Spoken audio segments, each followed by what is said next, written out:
Kekristenan hari ini adalah kekristenan yang pudar. Garam yang hambar, terang yang redup, menjadi kekristenan tanpa salib.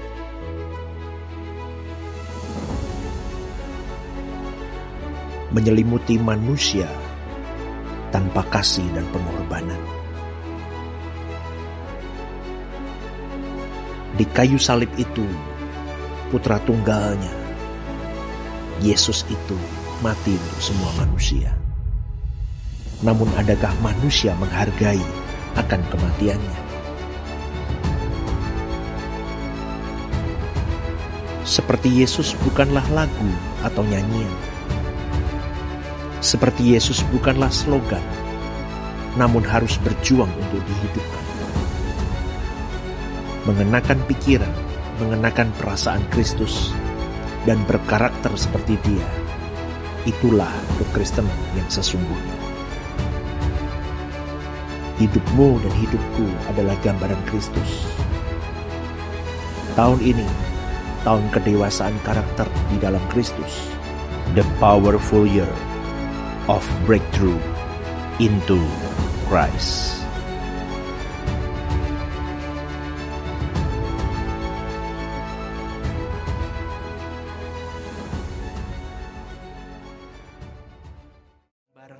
Bapak Ibu, tema ibadah kedua ini masih tetap sama, bagaimana kita memberikan warisan kehidupan kepada generasi kita. Ini sesi yang ke-6. Sepanjang 3 minggu berturut-turut kita berbicara tentang warisan kehidupan, dan minggu depan saya akan berbicara tentang bagaimana punya family yang asik, yang menyenangkan, tentang keluarga bahagia. Contohnya begini, sampai satu titik, papa-papa kangen pulang gak sih? Apa males mending kumpul sama temen di luar, sama temen badminton misalnya, atau temen ngopi. Mama, seneng ngumpul, cepet pulang, kangen sama anak, sama suami, atau seneng kumpul sama teman-teman di luar sana. Nah itu yang jadi pertanyaan kita. Karena begini saudaraku, seperti Yesus itu abstrak. Loh kalau saya ngomong seperti Yesus kan abstrak. Seperti Yesus apanya? Pakaiannya, berarti pakai jubah putih begitu saya. Rambut tak gondrongin seperti Yesus, kan enggak begitu. Seperti Yesus apanya? Oh pikiran, perasaan, tindakan, cara apa yang dia pikirkan, apa yang menjadi bebannya, apa yang menjadi tujuannya, apa yang menjadi ambisinya, motivasi hidupnya, itu yang harus kita adapt. Kita harus comot di situ, kita terapin di zaman ini. Makanya yang bisa menuntun kita, bisa mengenakan di zaman ini, padahal itu 2000 tahun yang lalu, itu Roh Kudus yang mengilhamkan kepada kita. Makanya bacalah firman, tuntunan Roh Kudus akan aktif. Dari situ kita akan bisa seperti Yesus. Tapi saya mau katakan, tadi ibadah pertama saya berkata begini. Hari ini di kota Semarang, banyak orang ke gereja. Gereja kita aja ya 150 sampai 200 jemaat.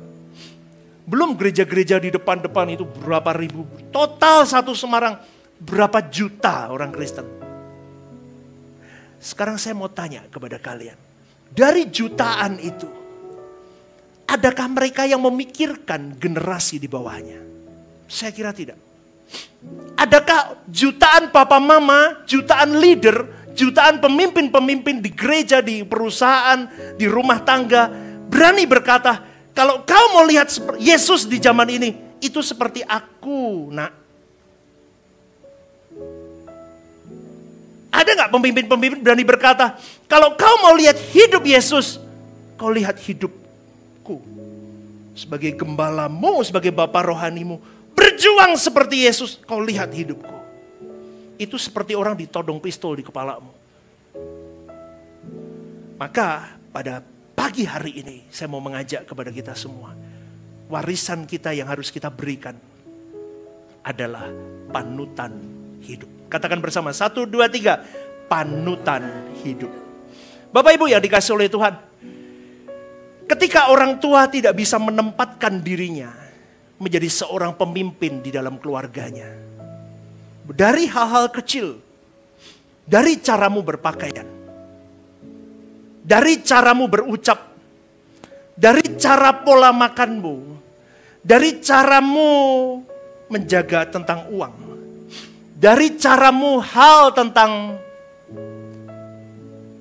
pelayanan. Itu semua hal-hal yang kelihatannya remeh-temeh kecil. Bagaimana kau makan, bagaimana kau mengatur pola waktu, bagaimana kau mengatur kesehatan, bagaimana kau mengatur pakaianmu. Hari ini saya infokan kembali sedikit ya, saya ulang sedikit. Hari ini gereja banyak yang tidak tepat berpakaian. Orang ke gereja pakai tank top apa. Loh, pastor, ini yang hype zaman sekarang. Hari ini gereja, anak-anak Tuhan dilumprahkan dengan hal itu, pakai tank top, pakai apa. Loh, pastor, di pelosok aja pakai koteka aja. Loh, ya itu kan gak ada baju memang. Hari ini kita punya baju kok. Kenapa kau tidak mau memberi yang terbaik? Anak-anakmu melihat mamaku wanita mahal. Halo. Mamaku punya kelas. Dari dulu ketika saya pacaran sama Bu Lisi, saya selalu ngomong, jadilah wanita kelas pakaian. Jangan keluar sana, keluar sini, mencotot sana, mencotot. Aduh, pusing Bapak Ibu. Halo? Apalagi kau ke gereja. Saya ngomong begini, saudaraku, supaya kau punya generasi, anak-anakmu, perempuan, bisa melihat bagaimana berkelasnya mamaku. Aku akan meniru mamaku berpakaian. Aku akan meniru mamaku ketika dia berucap. Bukan hanya cantik, tapi innermu, like Christ, itu harus muncul, berkelas. Wanita harus punya kelas, pria harus punya kelas. Kelasnya seperti Yesus. Punya karisma, kelas. Gak harus mahal, baju gak harus mahal. Tapi sopan, layak gak aku dipakai begini. Pola makan. Ajarkan generasimu bagaimana kalau makan. Sharing is caring. Amin. Kalau mendoan 5, keluarga ada 4, satu-satu. Meskipun kamu suka, sisa 1 taruh. Nanti mau dibagi 4 atau gimana? Betul Bapak Ibu? Loh ini hal kecil. Tapi kalau Anda tidak ajarkan, jadinya geragas. Apa itu bahasa Cinanya? Kicak. Rakus. Apalagi kalau kondangan. Kondangan itu kan muter 10 orang kan. Kalau yang datang 5 orang, puji Tuhan. Duduk kebak ya aku. ya. Sapu. Jangan. Kau punya kelas. Kau punya kelas. Nggak harus habis. Hah? Bungkus itu tambah parah itu. Ya. Slow. Ya, makan. Cukup. Kalau saya Bapak Ibu, kalau saya tanya istri saya ajarkan orang-orang yang sama saya ikut pelayanan sama. Dijamu, oke makan, cukup. Kamu lapar nanti makan lagi, nggak apa-apa. Tapi kau punya kelas. Amin. Ditraktir, punya kelas. Traktir, punya kelas. Traktir jangan, ini mahal loh. Ini jangan, ini kita nggak enak, padahal regone larang, nggak enak. Jangan, itu nggak punya kelas. Kalau Anda mentraktir, traktirlah yang baik. Kalau Anda ditraktir, belajarlah tempatkan dirimu punya etika. Anakmu lihat, oh gini ya mama. Amin. Dia lihat mamahnya, hari-hari hidupnya ngapain? Oh, kepo gosip. Dia rusak. Lama-lama dia akan terbentuk satu pola hidup yang berkata perempuan harus begitu. Papa cari duit. Oke, papa cari duit. Tapi generasimu tidak menunggumu sampai kau kaya. Waktu berjalan, Anak-anakmu tidak hanya butuh uangmu, dia butuh pribadimu. Amin. Ini saya ngomong jujur Bapak Ibu. Uang bukan segalanya. Tapi kehadiran papa dan mama itu segalanya untuk putra-putrimu, untuk generasimu. Kalau kau kehilangan momen itu, kau akan menyesal. Maka kalau bisa, tadi saya ngomong begini, anak perempuanmu bisa berkata suatu hari, kalau aku menikah, aku mau cari pasangan hidup seperti papaku. Dan aku mau hidup seperti mamaku. Anakku laki-laki bisa berkata, suatu hari kalau aku mau cari pasangan hidup, aku mau seperti mamaku. Dan aku mau hidup seperti papaku yang bertanggung jawab. Itu sukses di mata Tuhan. Amin saudaraku. Berikan tepuk tangan untuk ya Tuhan. Saya tanya, papa mama di sini berani gak ngomong gitu sama anaknya? Halo? Halo, berani gak ngomong begitu sama papa mamanya? Puji Tuhan anak saya begitu. My dad is my superhero. My mom is my superhero. Itu baru keren. Kau hidup, kau bukan hanya hidup untuk dirimu sendiri. Kau hidup bukan hanya untuk tentang engkau. Kau hidup bukan hanya untuk mengumbar egomu. Kau hidup, kau punya tanggung jawab yang harus kau kembalikan ke Tuhan suatu hari nanti. Yaitu generasimu, keluargamu, orang-orang yang kau cintai, sahabatmu, teman-temanmu. Jangan egois, saudaraku. Amin. Amin. Paulus berkata, saudara-saudaraku, ikutilah teladanku dan perhatikanlah mereka yang hidup sama seperti kami yang menjadi teladanmu. Paulus mengajak kepada kita semua, saudaraku. Jadilah teladan untuk generasimu. Papa, jadilah teladan untuk anak-anakmu. Amin. Jangan main bentak. Jangan main bentak. Goblok kamu. Gini aja gak bisa. Bodoh kamu. Dasar kamu. Hei, itu genmu. Kalau anakmu gagal itu berarti kau dan istrimu gagal mendidik dia. Hari ini kalau anakmu rusak pun, kau yang salah. Hari ini banyak orang tua yang hanya mendominasi mereka, mengintimidasi mereka. Mereka lupa. Mereka tercipta seperti itu karena papa dan mamanya.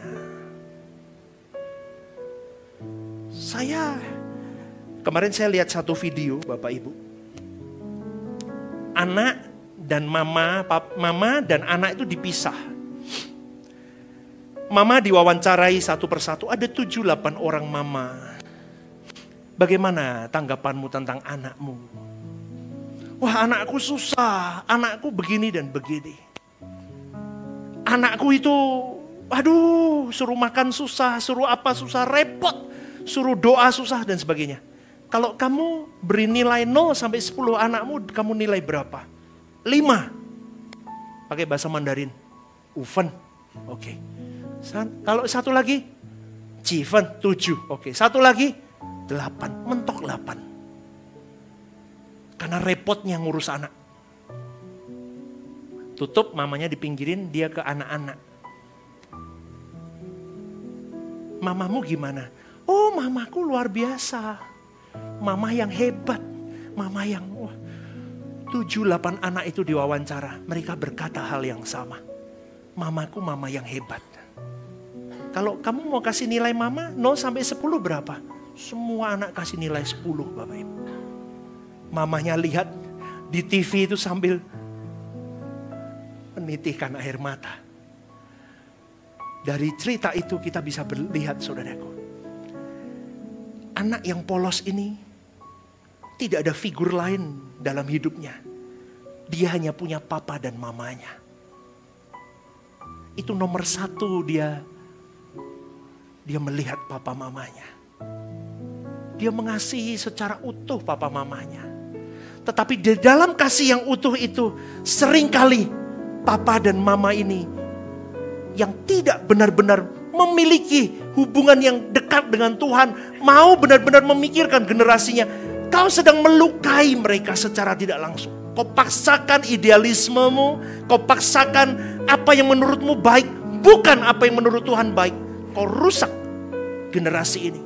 Dan ketika generasi ini hancur, Bapak Ibu, di masa remajanya, mereka mulai narkoba, mereka mulai free sex, mereka mulai pergaulannya gak benar. Kemudian kau blame anakmu dan kau salahkan. Pada pagi hari ini saya mau berkata, seperti apa jadinya anakmu itu? Itu adalah rajutan yang kau buat dengan pasanganmu. Amin. Berarti mulai hari ini kamu gak bisa salahkan generasi. Tapi kau salahkan dirimu kalau sesuatu terjadi dengan generasimu. Saya ngomong ini kenapa? Karena jujur Bapak Ibu, hari ini orang diperbanyak dengan psikolog. Psikolog. Anakmu trouble, bawa psikolog. Anakmu trouble, psikiater. Anakmu masalah, bawa ke sana. Obat. Tidak menyelesaikan masalah. Semakin banyak orang, semakin banyak psikolog dan psikiater, semakin banyak orang depresi. Buktinya begitu. Betul? Kenapa? Karena zaman ini sudah kehilangan yang namanya apa? Orang tua yang memperdengarkan, yang mengajarkan firman Tuhan siang dan malam. Lupa dengan itu. Kau hanya punya tanggung jawab membesarkan, sukses, punya duit, punya kerjaan, bisnismu baik, rumah baik, sekolah baik. Kau lupa perdengarkan firman Tuhan. To be like Christ. Di keluarga harus ada panutan. Dia lihat. Seperti inilah papa yang benar. Seperti inilah mama yang benar. Anak-anak tidak lihat masa lalumu. Mau seruat apapun kau. Tapi dia lihat hari ini dan ke depan. Maka Bapak Ibu yang dikasih oleh Tuhan. Mau gak bareng sama saya kita menangkan generasi kita? Amin. Amin. Bareng-bareng. Saya gak bisa sendirian. Tapi warisan keteladanan ini harus benar-benar kita terapkan mulai hari ini. Baik di dalam anak-anak jasmanimu, anak-anak rohani, mulai ditunjukkan. Pemimpin bisa dipercaya, bisa menjadi panutan kalau pemimpin itu bisa memberi contoh. Hal kecil, jangan telat. Kalau mau pelayanan, jam 7:15. Maksimal 7:20. As a leader, meskipun belum ada orang, show kamu jam 7:15, I stand here. Itu orang respect. Amin. Amin. Jangan kau pelayanan 7:15, kau datang 7:45. Itu hal kecil. Kau harus berani konsisten dengan apa yang kau ucapkan, kau perjuangkan as a leader. Seorang panutan berani berkata, aku dulu, kau lihat caraku. Hal kecil Bapak Ibu. Jangan ngerokok, kau ngerokok. Ojo ngerokok nang. Rento ngerokok, ngerokok rapi. Kok bolong bulumu. Betul ya, bolong bulumu ini. Kanker. Tapi coba bisa gak Bapak Ibu? Coba anak zaman sekarang dibegitukan. Papa aja ngerokok. Nah, habiskan waktumu belajar. Jangan main gadget. Papa mamanya main gadget terus. Halo. Kok tegang banget sih? Itu aku pastor, itu aku. Ya wis rasa ngaku. Wis meneng ae, nanti dirubah dipulang. Itu aku banget.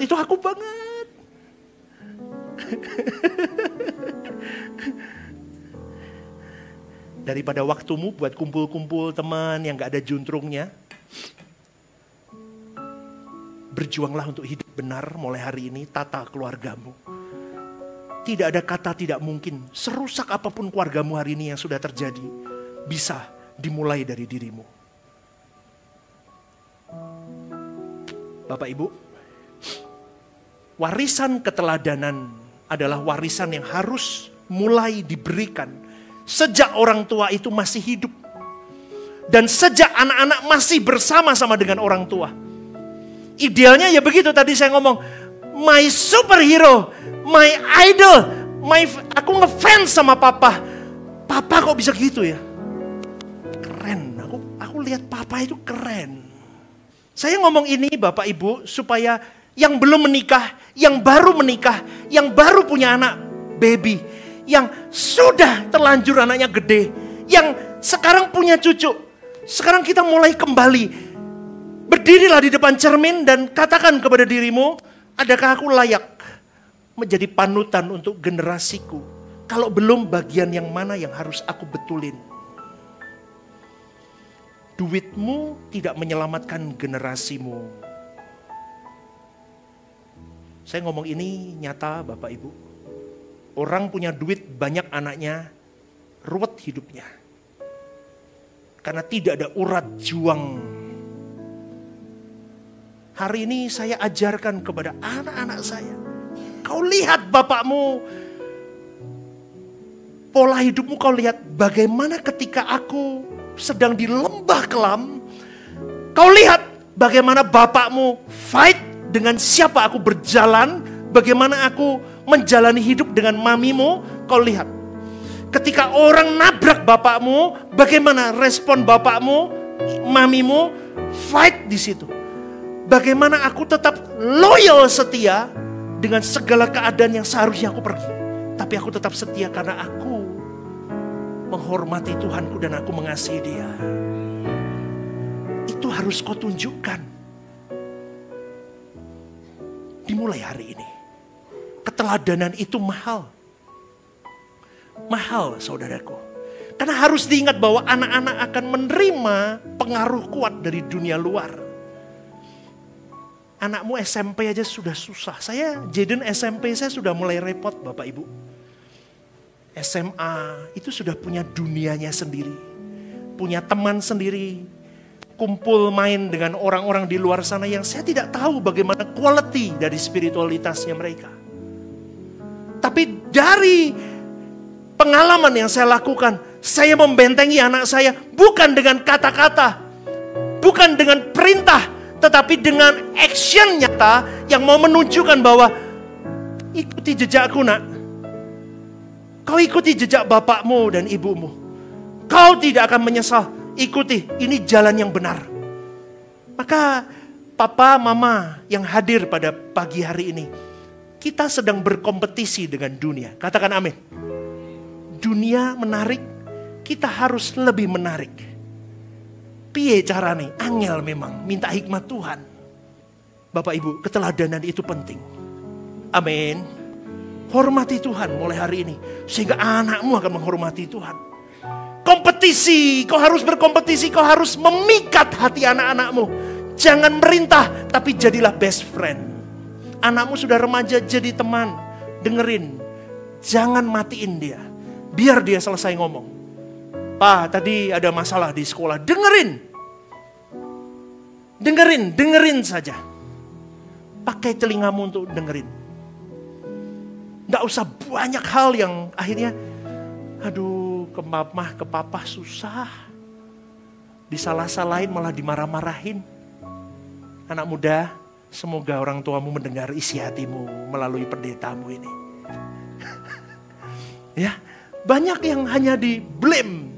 Kamu gini kamu gini. Jangan, dengerin. Karena kita tidak bisa menggunakan senjata marah, Bapak Ibu. Papa, senjata marah itu senjata terakhir. Sama katakan, senjata marah, senjata terakhir. Deal ya, nggak usah emosian. Nggak punya duit uring-uringan, nggak perlu, berkatmu tambah jauh. Wis ora ada duit, anakmu luka, istrimu luka, tambah semrawut itu keluarga.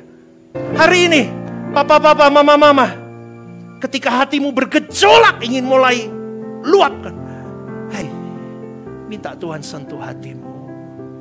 Ketika kau mau membicarakan orang, kau mau menjelekkan orang, kau mau menjelekkan institusi, kau menjelekkan apapun, kau mau menjelekkan orang tuamu, kau mau menjelekkan pemimpinmu, katakan kepada Tuhan, Tuhan, jaga hatiku, aku gak mau. Kau semakin menjelekkan, kau semakin akan semakin, kalau kau peka ya, kau semakin, wah saya gak bisa tidur saudaraku. Salah kalimatku, salah, Tuhan ampuni aku. Saya sampai berteriak ke orang gila Bapak Ibu. Sampai saya ngomong, Lord, aku gak mau lagi. That's it. Tapi hari ini orang Kristen tidak peka akan hal itu. Dan kau mudahnya, anak-anakmu akan mencontoh, oh papa mamaku suka ngerumpi, papa mamaku suka ini dan itu. Maka dalam keluarga orang tua harus benar-benar jadi terang, jadi garam. Semua tingkah laku kita harus diteladani oleh anak-anak kita. Amin saudaraku. Apapun yang kau lakukan, terang, garam. Apapun yang kau lakukan tentang Tuhan, hati Tuhan, perasaan Tuhan, bukan perasaan kita. Kita mau sakit kayak apapun, diam dan kita tidak melawan. Saya katakan ini. Kenapa? Selama kau dan saya tidak sungguh-sungguh. Seperti Yesus itu omong kosong.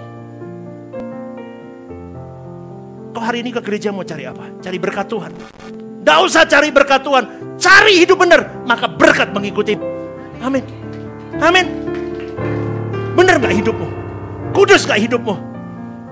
Sekarang di luar sana gereja kita diomong sesat yang tidak benar.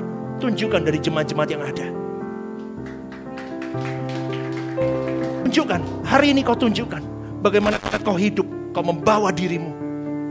Ketika perkumpulanmu ngomongin orang, kau tinggalkan perkumpulan itu. Anak-anakmu tahu batasan mamaku di sini, batasan papaku di sini, luar biasa. Ini panutanku. Maka dengan saudaraku, hubungan yang baik kau dengan anak-anak, kau akan mengimpartasi spirit yang baik. Maka suami dan istri, papa dan mama harus ada kata sepakat. 1, 2, 3 katakan. 1, 2, 3 sepakat. 1, 2, 3. Yang bawa pasangan senggol kiri kanannya. Yuk sepakat yuk. Sepakat. Di dalam kesepakatanmu mendidik anak, di dalam kesepakatanmu 1A, 1B, 1C sama, di situ berkat akan turun. Saya menemukan beberapa kasus Bapak Ibu di keluarga saya pribadi, keluarga besar saya. Papa ini anaknya tunggal misalnya. Ya. Papa ini kalau mamahnya marahin anaknya, papanya berantem sama mamahnya. Saya kira di sini nggak ada, jangan sampai ada. Kalau ada lapor saya tak tuh aneh bapak. Berantem itu dari dulu Bapak Ibu, dari dia kecil sampai gede. Dan sekarang anak itu punya konsep mama jahat, papa malaikat. Dan hari ini saudaraku, anak itu tidak bisa benar-benar. Biasa anak perempuan sama mama itu deket gak? Deket ya. Ini belas. Kalau orang luar ngomongnya jiong. Itu bukan jiong. Itu karena Anda salah. Suami istri tidak sepakat. Hal apapun, mau pekerjaan, mau pelayanan, mau bisnis, mau mendidik anak, mau mengatur orang tua, mau mengatur rumah tangga, harus ada kata seia, sekata, sepakat. Dalam kesepakatan itu menggandeng berkat. Kalau engkau tidak sepakat dengan suami dan istri tidak sepakat, kau menggandeng maksiat di dalam keluargamu. Camkan ini baik-baik. Kalau kau mau keluargamu mengalami breakthrough dalam segala hal, sepakat. Sampai penggembalaan di gereja ini, saya harus sepakat dengan pasangan saya. Tahun 2025, lanjut enggak? Kita minta sama Tuhan. Kalau dari doa, aku lanjut. Yuk sepakat. Sepakat ya, sepakat. Apapun terjadi, jalan. Bagaimana mendidik seorang anak saya, anak A sama anak B. Sepakat, model kokonya dibuat begini, model adiknya begini. Sepakat. Ketika aku membawa tongkat didikan ke anakku, kamu jangan ikut-ikut. Karena tidak mungkin bapaknya membunuh anaknya. Setuju Bapak Ibu? Nenek kakek tidak usah ikut-ikut. Biarkan dia diberi arahan dari bapaknya. Dari situ Bapak Ibu, anaknya lari. Anak saya lari, Mami Didi jahat. Maminya sudah punya cara. Ya sudah, kamu tanggung jawab sama salahmu. Jangan Mami. Iya, aduh, Dedi terlalu kasar. Yang jangan kasar dong. Aku tuh mengandung 9 bulan, kamu enggak. Nah, berantem tuh. Halo, Mami. Lagi kok koyo apa tah? Kok kayak ndak aja. Mami, aku tuh ngandung 9 bulan. Kamu udah ngerasain sakit setiap pecutan yang kau beri. Itu melukai aku ya. Kau rusak anakmu nanti. Sampai di sini Anda bisa mengikuti? Anda mengerti? Berikan teladan itu. Ya, seorang pemimpin rohani pun punya bagian untuk mematahkan kaki dombanya. Kalau hari ini Anda saya sahabatkan, bukan berarti saya membuang Anda. Kalau hari ini saya berikan jarak kepada Anda, bukan untuk membuang Anda, tapi bawalah dirimu ke dalam introspeksi diri lebih. Mana yang harus aku perbaiki? Jangan main-main dengan hidup. Karena kau hidup bukan hanya untuk dirimu, tapi untuk banyak orang. Ketika anakmu berbuat kesalahan, jangan marah. Marah senjata terakhir. Jangan marah, tapi belajar. Tunjukkan apa yang benar. Bagaimana yang benar. Jangan jadi partner kejahatan supaya yang kau diterima oleh anakmu. Oh gak apa-apa, iya Noni, iya mau dugem. Oh silakan, butuh uang, ayo. Gak apa-apa, yang penting kamu sayang mama. Rusak itu. Hari ini banyak begitu. Noni mau dugem. Oh iya boleh. Sama siapa? Sama ini Oma. Pokoknya konconnya suge-suge. Boleh. Udah enggak? Kartu kredit nih bawain. Jalan. Kenapa? Kau berpikir dengan kau di komunitas anakmu kaya-kaya, anakmu pasti terjamin. Belum tentu. Loh hari ini fakta. Kamu kumpul sama siapa Nyo? Sama ini. Wah ini anak yang punya cat ini, yang punya PT ini. Wah suge-suge ya Nyo ya. Ya kumpul. Rusak nggak tahu Anda. Apalagi sekarang, ini siapa? Oh ini influencer, Pak. Influencer. Oh yang di TikTok itu keluar. Ya wis rapopo pokoknya oke. Tapi kamu nggak tahu kehidupan orang itu. Saya cuma mau katakan saudaraku, hati-hati zaman ini. Zaman edan. Kamu kalau tidak berani menjadi orang tua yang bersaing dengan dunia, anakmu hilang. Saya ngomong begini berkali-kali karena saya takut generasi akan hilang. Anak muda sekarang cari ChatGPT untuk menanyakan masalah hidupnya. Kalau aku sedang putus cinta, apa yang harus aku lakukan? Enter, keluar, keluar semua.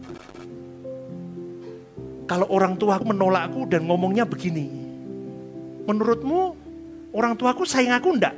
Cetek, keluar semua. Tahu ChatGPT enggak Bapak Ibu? Enggak tahu. Nanti ketik ya. Pastor Stephen Lim. Siapa? Keluar semua. Ciamik loh. Tahu semuanya. Oh itu penggembala GSK Rehoboth Semarang sejak tahun berapa detail. Istrinya siapa, anaknya siapa, medeni loh Bapak Ibu. Tahu semua. Hari ini zaman dibuat begitu. Kalau engkau dan saya tidak berani merebut anakmu mulai hari ini dengan keteladanan hidup. Kalau gede mau kayak siapa? Kayak papa. Wah keren. Kau akan bangga. Kalau gede kayak siapa? Kayak Lisa Blackpink. Ngeluh. Bapak Ibu, bener gak? Kalau gede mau kayak siapa? Kayak mama. Sekarang mama dengerin. Kamu bisa gak jadi panutan buat anak perempuanmu? Anakmu itu pasti meniru penuh. Makanya buah tidak jatuh jauh dari, bahkan pohon sama buah-buahnya jatuh plek. Wis rupane plek, cara ngomongnya plek, kelakuannya plek, antik-antiknya plek. Ih judesnya plek, nek melerok plek. Pernah ketemu orang begitu? Plek ketiplek. Ih. Bapak Ibu, kalau meniru plek fisik raiso popo itu anugerah Tuhan. Tapi kalau meniru yang jelek, susah loh kita. Kita punya jelek kan? Saya punya sifat itu mokong Bapak Ibu, dulu. Sekarang sudah banyak berkurang. Itu secara tidak langsung anak saya 2 ini sudah kena virus mokong. Itu kalau ngomong sama orang-orang gereja kadang ya, yang gede kadang masih mokongnya kelihatan. Maunya begini ya begini. Kakunya mokongnya itu ketok. Saya pertama kok gini ya. Mungkin turun mamai gitu Turun mamai ya. Mamai beli toh yang api-api pak dia katanya, yang jelek-jelek bapak katanya. Segitu kan turun mamai. Tapi tak lihat-lihat enggak deh, mamanya bisa ditekuk-tekuk. Yang kaku itu bapaknya, nurun aku berarti. Saya membantu orang-orang di sekitarnya saat sampai tak ajak ngomong pelan ya. Ini yang gede baru arahkan, baru taksib. Oh ya kok. Kengkengnya ada. Lah Bapak Ibu lihat, yang baik masuk juga gak ke anak-anak kita? Lah dilihat. Hari ini ada penyerahan anak, habis ini ibadah selesai. Yang menyerahkan anak tinggal ya sama orang tua dan anaknya. Ya mesti, maksud anaknya dibawa balik ya. Ya. Kita ini sesi terakhir untuk warisan kehidupan. Yang pertama, kemarin saya ajarkan bagaimana kita mengajarkan jejak hidup Tuhan. Dari hal-hal hidupmu. Yang kedua, kesucian hidup, warisan kedua. Warisan ketiga, bagaimana engkau menata hidupmu. Warisan yang keempat, bagaimana engkau punya ketergantungan penuh sama Tuhan. 5 dan ke-6 ini, kau harus jadi panutan untuk generasimu. Amin saudaraku, terapkan ini dan jadilah berkat untuk generasimu. Haleluya, berikan tepuk tangan. Yuk bangkit berdiri. Ibadah Rehoboth Semarang ada di setiap minggu jam 8 pagi dan jam 10 pagi. Setiap ibadah disertai ibadah anak, sekolah minggu pukul 8 pagi, dan Eternitins pukul 10 pagi. Ibadah midweek ada di setiap hari Rabu, pukul 6:30 malam. Bergabunglah bersama kami dalam Home Usia Indah, setiap Jumat minggu kedua pukul 5:30 sore di Sekretariat Gereja. Hangout Club setiap Jumat minggu pertama, pukul 6:30 malam, di Sekretariat Gereja. Anda dapat mengajak keluarga, teman, dan relasi untuk bisa bergabung bersama kami di Rehoboth Semarang.